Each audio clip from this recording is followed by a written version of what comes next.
satu, urut aja ya. Satu, dua, dan tiga.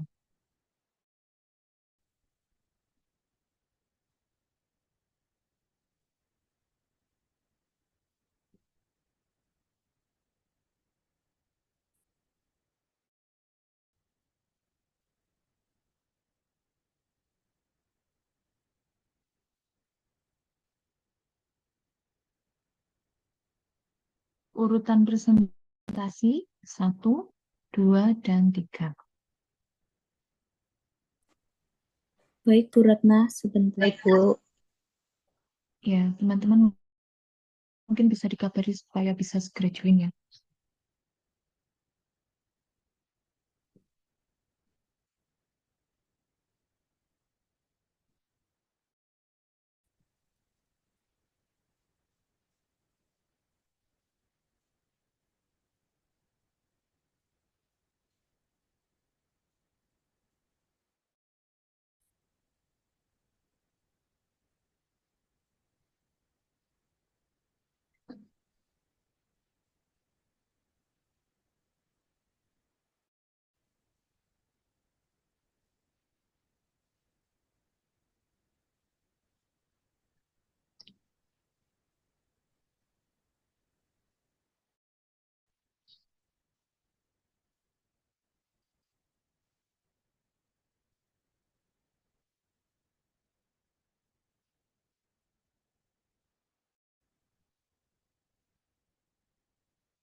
Bu, mohon izin dari kelompok satu untuk share screen.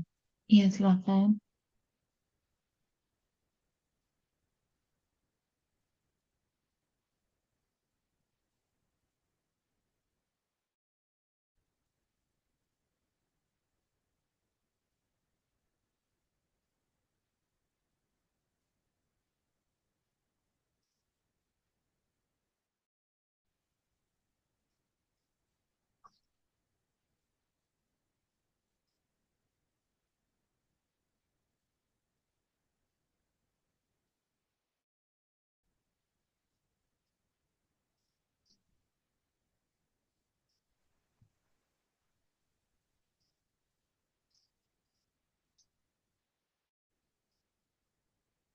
Baik, mohon izin apakah sudah terlihat Bu Ratna dan juga teman-teman? Sudah.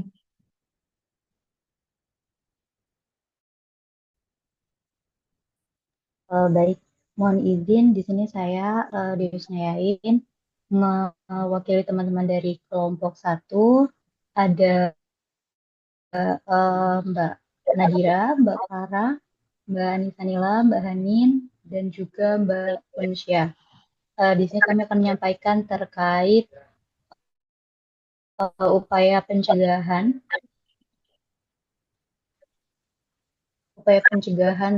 terkait kesenjangan gender dari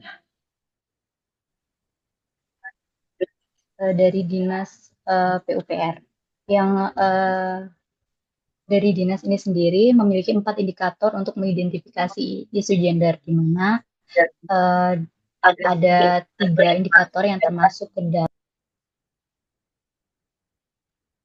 Ada 3 indikator yang masuk ke dalam penugasan. Yang pertama itu akses, di mana akses di sini terkait kondisi yang adil atau setara bagi perempuan maupun laki-laki, termasuk anak, lansia, pemuda, penyandang disabilitas, MBR, dan juga masyarakat hukum adat, termasuk komunitas adat terpencil dan kelompok rentan yang lainnya, yang memperoleh akses informasi terkait penyelenggaraan infrastruktur pekerjaan umum dan juga perumahan rakyat.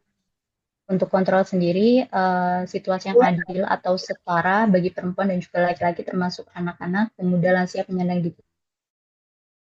disabilitas, masyarakat umum, MBR, dan kelompok rentan lainnya dalam menjalankan fungsi kontrol atau pengambilan keputusan terhadap sumber-sumber daya dan dalam menikmati hasil-hasil penyelenggaraan infrastruktur pekerjaan umum dan perumahan masyarakat. Kemudian terdapat manfaat sendiri, yaitu situasi yang adil bagi perempuan, laki-laki, anak-anak, pemuda, lansia, penyandang disabilitas, MBR, masyarakat umum, yang dalam pemanfaatan hasil penyelenggaraan infrastruktur pekerjaan umum dan juga masyarakat.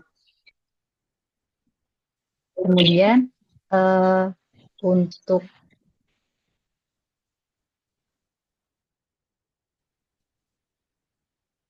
ini terdapat GAP dari Direktorat Jenderal Bina Marga sendiri untuk program yang dilaksanakan untuk mengatasi isu kesenjangan gender. Yaitu yang pertama di sini di tahun 2021 terdapat kegiatan penyelenggaraan jalan berupa pemeliharaan rutin jalan. Di sini untuk aksesnya, untuk isu kesenjangan berupa aksesnya, di mana terbatasnya informasi peluang kerja bagi, mohon maaf, apakah suara saya menggema?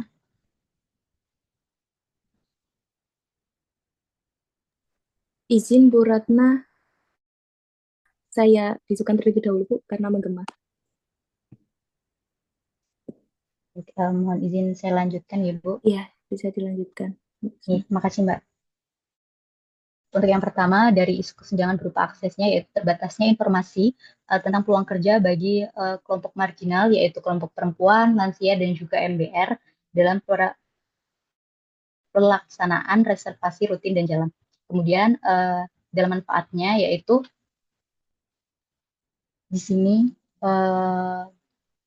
manfaat upah yang sama bagi perempuan dan laki-laki itu belum sama dengan, mohon maaf, upah bagi perempuan, lansia, dan juga anak itu belum sama dengan laki-laki.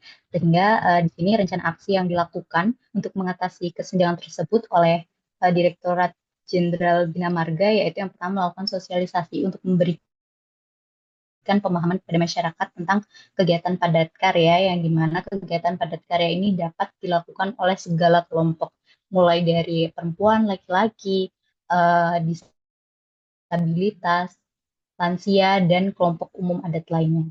Jadi tidak terbatas hanya kepada laki-laki saja. Kemudian yang kedua ada pelaksanaan kegiatan preservasi pemeliharaan rutin jalan yang berpeluang dengan upaya yang sama bagi laki-laki dan juga perempuan, termasuk lansia dan juga disabilitas. Jadi kesetaraan upah bagi semuanya, tidak hanya tinggi pada pekerja laki-laki saja.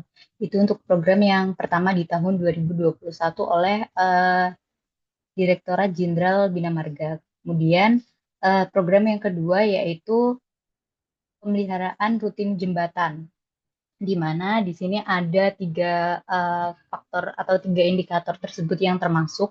Yang pertama ada akses, yaitu di mana terbatasnya informasi bagi seluruh kelompok atau kelompok marginal, yaitu perempuan, lansia, dan disabilitas. Di sini sama pada kegiatan yang sebelumnya. Mohon izin menambahkan lagi, untuk kegiatan yang sebelumnya atau kegiatan yang pertama itu hanya ada indikator akses dan juga manfaat. Untuk program yang kedua ada 3 indikator. Yang pertama ada akses, di mana keterbatasan informasi untuk kelompok perempuan, lansia, dan juga disabilitas. Kemudian untuk manfaat terdapat bagi beberapa kelompok terutama pada kelompok perempuan, kelompok lansia, dan juga disabilitas, itu belum ada peningkatan income atau upah yang sama. Jadi di sini masih sama untuk isu kesenjangannya terkait upah dan juga informasinya, di mana keduanya itu, mohon maaf, bagi beberapa kelompok seperti perempuan, lansia, dan juga disabilitas itu keterbatasan informasi dan juga ketimpangan untuk peningkatan upahnya dibanding laki-laki. Untuk aksinya itu masih sama, yaitu dengan memberikan sosialisasi,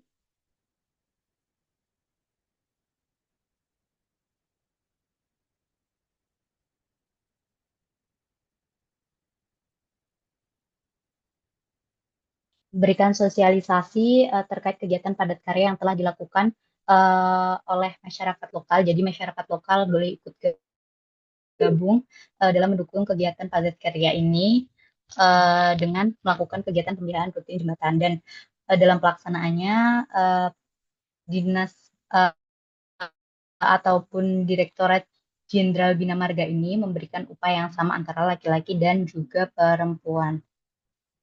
Mohon maaf, ini yang program yang kedua, yaitu meliputi reservasi rekonstruksi dan juga rehabilitasi jalan.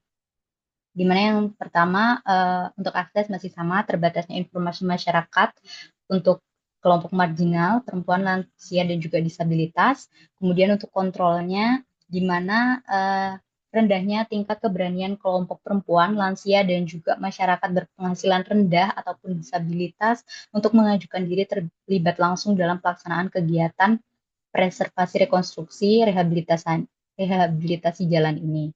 Kemudian untuk manfaatnya sendiri, upah yang belum meningkat dari berbagai lapisan masyarakat termasuk kelompok perempuan, lansia, dan juga MDR karena belum adanya sertifikat dari beberapa kelompok tersebut mengenai keahlian sehingga tenaganya belum dapat dimanfaatkan sebagai peluang lapangan kerja yang sama di lokasi lainnya.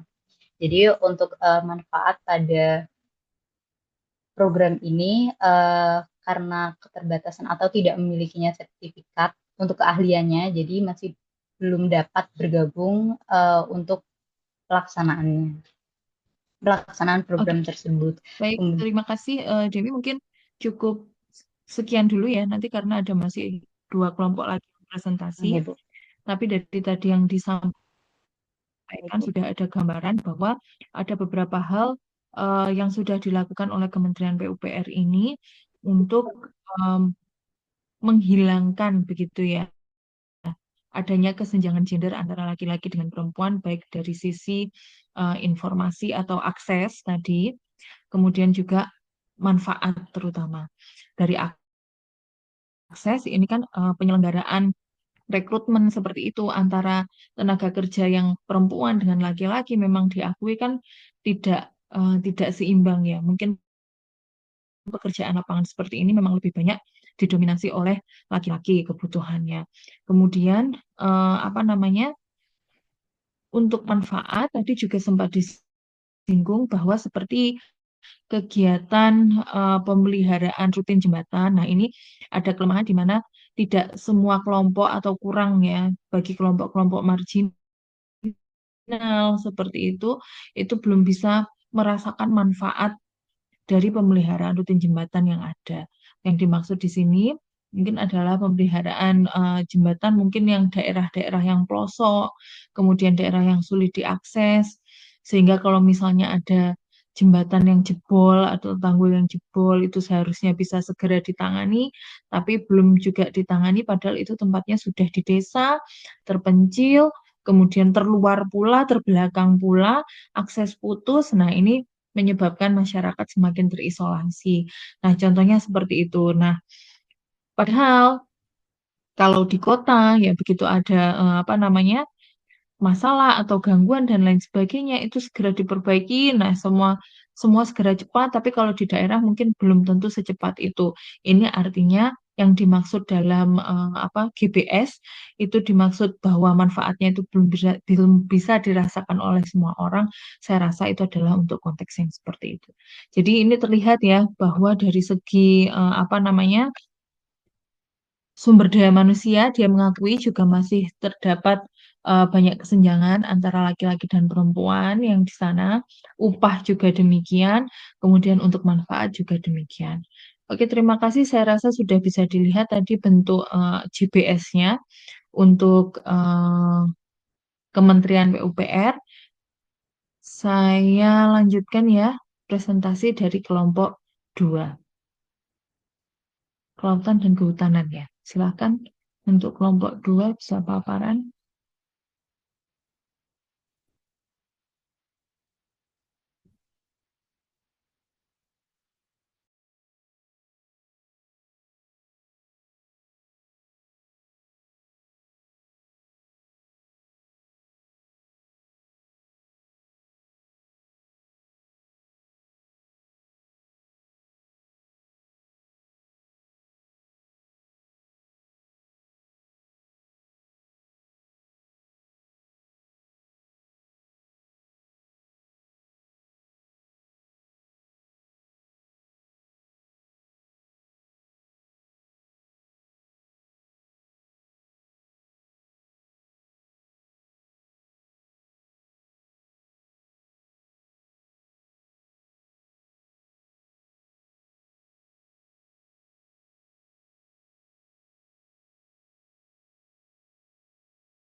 Baik, mohon izin, kami perwakilan dari kelompok 2, mohon izin untuk mempresentasikan.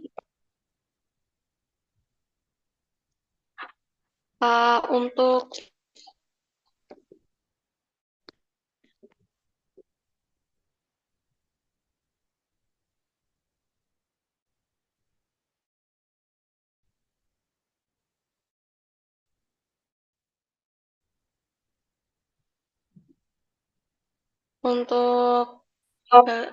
bidang kehutanan ini, materi yang diberikan adalah ini ada beberapa contoh cara pengisian GAP dan juga GPS.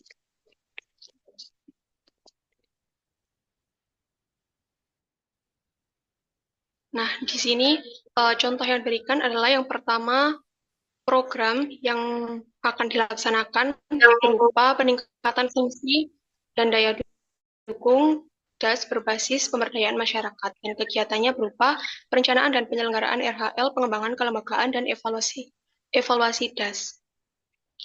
Lalu ke bawah, Mbak, output yang diharapkan adalah outputnya adalah areal tanaman hasil rehabilitasi lahan di DAS prioritas kebun bibit rakyat atau KPH. Lalu ke bawah, selanjutnya langkah yang kedua, next ke bawah lagi, Mbak. Nah, di sini langkah yang kedua, contohnya adalah dari pelaksanaan kegiatan pembuatan kebun bibit rakyat, itu sebanyak 8.000 unit, dan 90% masyarakat yang terlibat kegiatan ini adalah laki-laki. Hal ini muncul karena adanya anggota kelompok tani di sekitar kawasan hutan yang akan dibuat kebun bibit rakyat didominasi oleh laki-laki. Padahal faktanya ada pembagian peran yang terjadi antara perempuan dan laki-laki dalam proses pembuatan kebun bibit rakyat ini, yaitu laki-laki berperan dalam penyiapan lahan, penyiraman, pengangkutan, sedangkan peran perempuan adalah dalam proses pembuatan bibit berupa pengisian polybag, pengecambahan, dan lain sebagainya. Next. Nah, di sini contoh aksesnya adalah kelompok perempuan terhadap kelompok tani pembuat kebun bibit rakyat ini masih kurang, meskipun mereka berperan dalam proses pembibitan. Lalu kontrolnya, keikutsertaan dalam pengambilan keputusan masih kurang.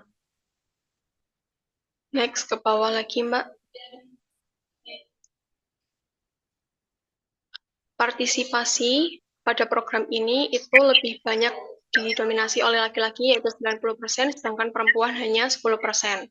Manfaatnya secara umum, kemanfaatan program tertentu lebih dinikmati oleh gender tertentu.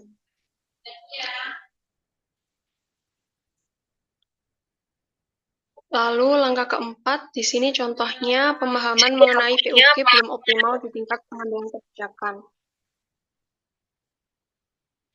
Dan pemahaman mengenai isu gender belum optimal di pendampingan atau penyuluhan kelompok tani KPR ini. Lalu langkah yang kelima, ada stereotip bahwa anggota kelompok tani adalah laki-laki dan perempuan hanya berperan sebagai pendukung. Lalu anggapan bahwa pekerjaan pembibitan adalah pekerjaan laki-laki. Next. Langkah yang keenam, terehabilitasinya area lahan kritis di das prioritas yang memberikan manfaat bagi perempuan dan laki-laki yang tinggal di sekitar kawasan tersebut. Lalu langkah yang ketujuh, di sini berupa rencana aksi, yaitu yang pertama melakukan sosialisasi pembuatan KBR, yang kedua pengajuan proposal, verifikasi kelompok, penetapan KBR, kelompok KBR, pelaksanaan kebun bibit rakyat, dan pendampingan oleh penyuluh. Langkah yang kedelapan, dari pelaksanaan kegiatan KBR pada tahun 2010 ini, masyarakat yang terlibat adalah 90%-nya laki-laki. Hal ini muncul karena anggota kelompok di sekitar kawasan hutan didominasi oleh laki-laki. Next. Nah, indikator gender yang dicapai adalah 20% partisipasi perempuan dalam pembuatan KBR meningkat dalam waktu 2 tahun. Dan yang kedua, 20% penyuluh, baik perempuan maupun laki-laki, paham mengenai isu gender bidang kehutanan. Lalu selanjutnya, ada ke bawah lagi, Mbak. Lalu ke bawah, terus.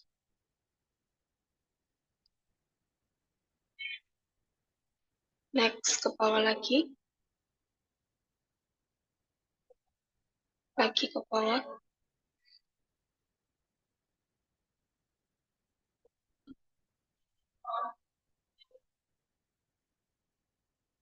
Nah, masih ke bawah. Ke bawah lagi. Halaman 65 kalau nggak salah, Mbak. Oh iya, ya ini. Nah, ke atas. Ke atas dikit.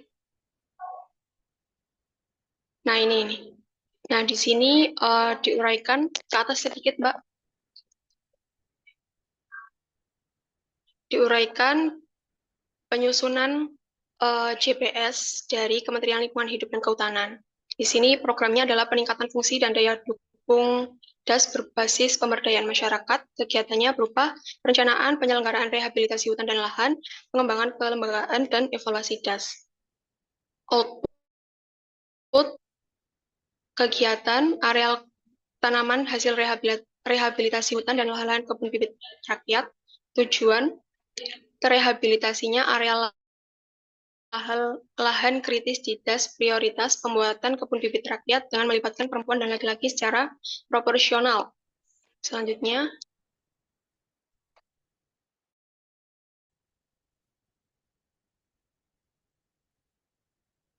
nah, ini diharapkan tersedia angka kelompok sasaran baik laki-laki maupun perempuan.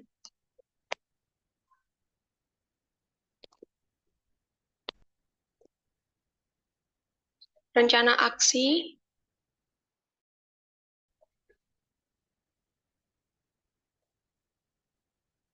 yang pertama adalah melakukan sosialisasi pembuatan kebun bibit rakyat, meliputi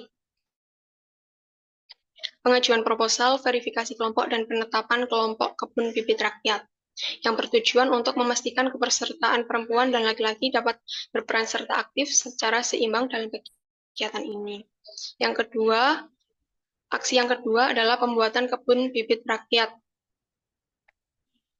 yang bertujuan untuk memastikan bahwa program KBR ini memberikan dampak dan manfaat bagi seluruh masyarakat termasuk perempuan. Nah, alokasi anggaran dari kegiatan ini adalah 1,9 triliun. Hasil output kegiatan yang pertama 20% partisipasi perempuan dalam pembuatan KBR meningkat dalam 2 tahun, 20% petugas lapangan rehabilitasi hutan dan lahan, baik perempuan maupun laki-laki, paham mengenai isu gender di bidang kehutanan. Yang ketiga, peningkatan pendapatan keluarga atau masyarakat. Nah, mungkin dari kelompok 2, seperti itu, Ibu. Terima kasih. Assalamualaikum warahmatullahi wabarakatuh. Waalaikumsalam warahmatullahi wabarakatuh. Baik, dari kelompok 2, Kementerian apa namanya? Lingkungan hidup ya, dan juga kelautan. Tadi nampak bahwa program yang diangkat untuk kesetaraan gender ini yang pertama dikatakan yaitu adalah program untuk pembuatan bibit rakyat ya, di mana dia akan memanfaatkan lahan yang berada di daerah aliran sungai. Nah, di samping-samping sungai itu kan biasanya